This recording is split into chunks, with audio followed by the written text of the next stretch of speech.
This is my favourite one.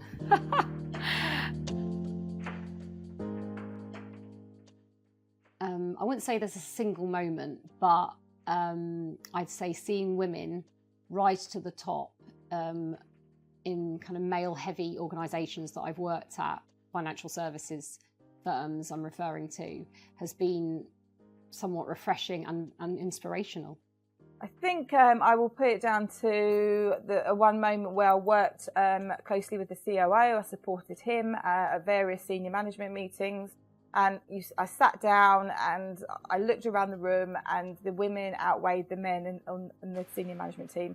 And that for me was just a brilliant turning point for me, realising that women are getting the opportunities and women are inspiring to those leadership roles. And it was evident in that room. So that was a really good moment. I've never felt that being a woman in finance has hindered me in any way. But I'm obviously proud to be a woman. When you look around the boardroom table, it used to be predominantly men, but I do think over the last 30 years that has changed, and these days you see so many more women. And so yes, I'm proud to be a woman in finance.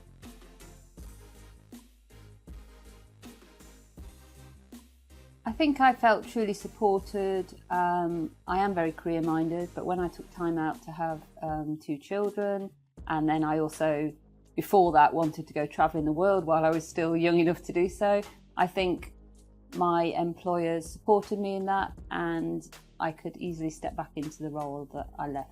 I think when I felt supported as a woman in finance is when organisations I've worked for have really embraced female and women initiatives such as International Women's Day, where many organisations now celebrate women through various different initiatives that they could coordinate to coincide with it.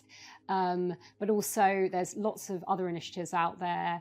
I think I've mentioned in the past, when I've done one of these videos, that there's an initiative called the 30% Club that's campaigning to get more women on boards of FTSE 100 companies. So it's these fantastic initiatives that are out there that support women in the workplace that are really encouraging. I can't really pin it down to a specific moment. I think it was more like a combination of moments, realising that I'm surrounded by strong women that are pursuing positions they wouldn't have ordinarily been able to pursue, and having those opportunities. And I think that gives you confidence and comfort that you're sort of making the right decisions and you're doing the right thing in your career.